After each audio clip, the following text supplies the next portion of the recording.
The Diary of a Young Girl, masigi larik asi mi ayamba hanana soidana paviramdani. Larik asi sumnagi sahi taragahumdai shuvda ngairivi Anne Frank hariba nupi masasina iramba maki diary amadagi fonglukpa larikni. Diary asi 14 June 1942 dagi iwa horoklaga 1 August 1944 fawba iramkhivani.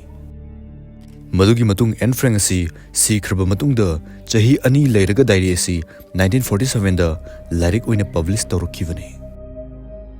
Anne Frank si Second World War gi matamda Amsterdam da lotlaga leiramani. Makhoi si Jews ni duna Nazis kanguna fanaba koitan tanarami. Adupu August 1 1944 numit asida makhoi si faraga camta purakhi. Madugi matung kem aduda leiringai 1945 gi matamda Anne Frank chahi taraga manga surakpa matamda typhus fever na maram oiraga sikirami. Aduga Anne Frank gi mapa Otto Frank asi khaktang hinglame. Adubu nupi masa si wari sidi matang swaida loividi natri. Miyoi amasi sikraba matungda mapok ama poklakpa haibasi hek taba matamda thazava yamna wale. Adubu ngasigi wari si tarba matungda adomgi wakhalon adu soidana ahongba ma lakani. Anne Frank na sikraba matung chahi mapangi matungda 1954 da Sweden hariba mafam asida Barbro Karlen kaubi nupi ama poklame. Angang asi mahakna piklingi matamdagi hauraga yamna toina mahakna amukta ukhidraba saktam kya mamang oina manglame. Yamna toina tumlambadagi khanglaga hawlakpasu fanayam yauki. Aduga mahakna chahi ani surakpa matamda magi mamaga mapagada magi maming asengbasi Anne Frank kawi Barbro natte haina hairami. Ahanbadadi mamaga mapagadu kaishi thoina khanjalude maramdi angang oibagi pangang ngangzarini haina khalame. Adubu Barbro di yamna toina mamangda atopa mi amagi mamang oina manglame. Mahak sumaksi Anne Frank ni haina dum khalame dubu kari maramgi maga leminariba mising asina magi maming asi Barbro kauribasi kariginu haina khalame. Asumna mahakna mamaga mapagda nakhoishi aigi asengba imaipa natte haina hairame. Wahai sing adu tavda Barbro gi mamaga mapagadu yamna angakpa fawki amadi Barbro da makhoisi mahaki apokpa mamaga mapagani haiduna hairame.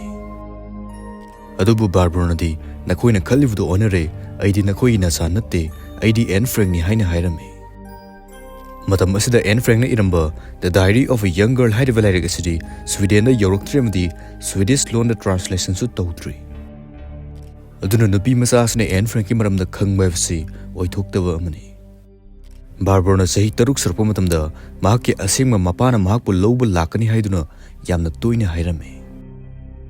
Mahakki asengma mapa si ngasai mathanda hingauba Otto Frank adubani. Wafam sing asi tabda Barbro gi mamaga mapaga na masanupi asi kainuma tawre khanbadagi psychiatrist amagi manakta purame. Matam asida Barbro na mahakna haijiriba sing asi kanamtana thajabiraroi haibasi khanglame. Maram asina mahakna psychiatrist adugi manakta chatpa matamda wafam adugi maramda karisu hairamde. Asumna psychiatrist adunasu angang asi karisu tawde angang oibagi wakhalda pangkhan khanbane adum pharakani hairaga THOUDOK. Maramdi angang sing asi piklingai matamda atopa sangsara amada leibagi mawongda tawbasi masina ahanba natte. Adomgi leikaidasu pikliba angangna karino khangdava masagi chahiga chanadaba wayamna ngangba soidra thengnabiramgani. Barbra si nongmagi introvert oibsu sumsum helakemadi magi mamangi wari sing adu kanada su tamlamdre. Madugi matung mahak chahi 3 surappa matamda school kava hauki amadi iba pawasu hairakhi. Asumna iba pawa hairakpadagi Barbra na mahaki memory sing adu ithokpa haurakhi. Adubu mi adaina ukhidra khanbadagi iba loiraga se sing adu langthoklami. Asumna mahak chahi 13 surappa matamda sairengumba kyasu iba hauki. Amadi matam asida mahakna masada wahang kyasu hangjaba haurakhi. Mapok ama poklakpa haibasi oithokpra ekhoi si kadaidagi lakpano amadi kadaida chatkhigani haibana chingba wahang kya hangjakhi amadi masigi maramda wari kyasu irame.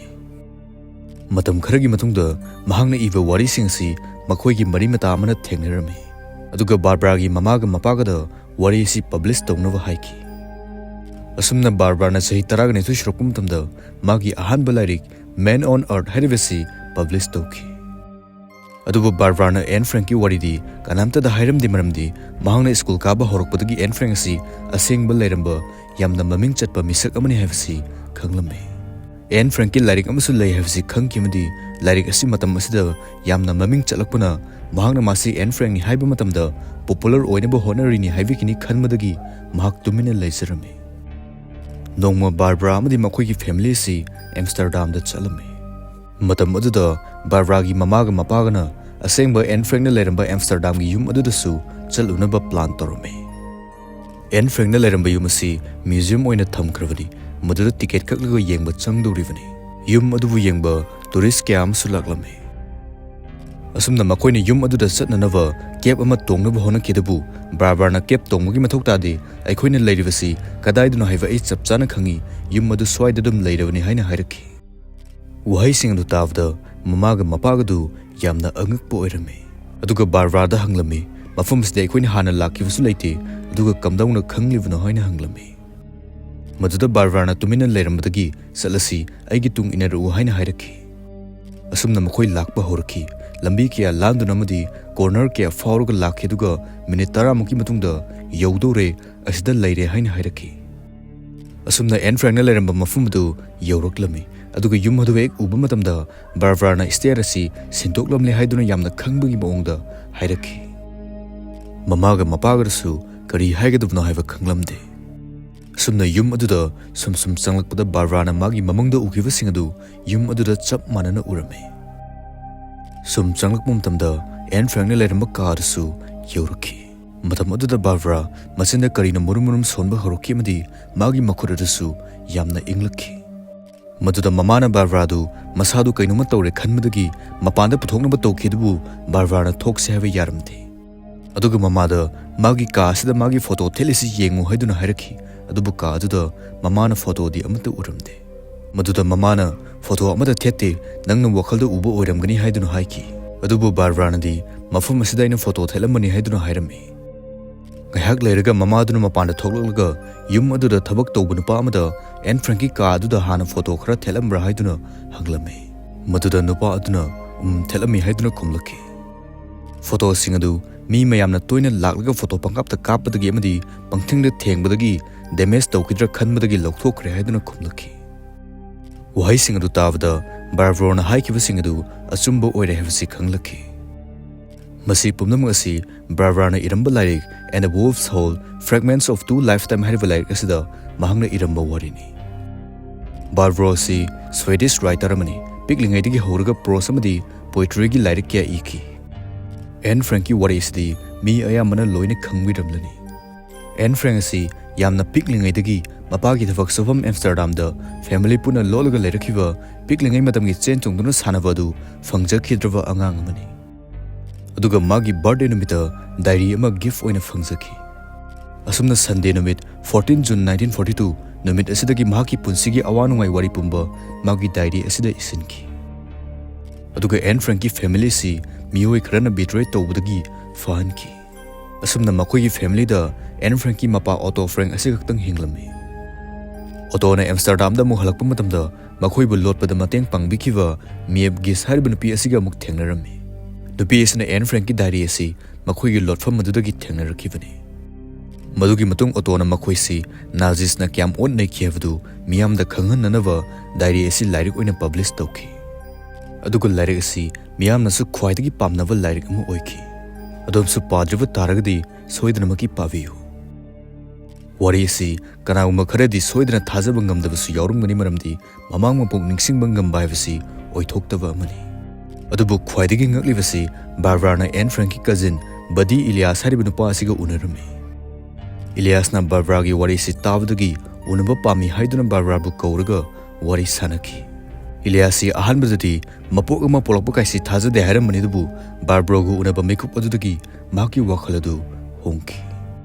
Makoi ani pung ani muk sunglepleptana wari sanaki amadi harauba amasung ngakpada mamittagi mapisu taki. News channel kyana Elias ta Barbro si Anne Frank ki Reincarnation havasi thajabra haiduna hanglami. Maduda Elias na 100% thajai haiduna khumlaki. Asumna wari asi Reincarnation gi khwaidagi angakpa amadi hek thajurage habasu ngamdaba wari ama oiri. Madugi matung October 12, 2022 numit asida Barbro Karlen gi aroiba makeup oiki.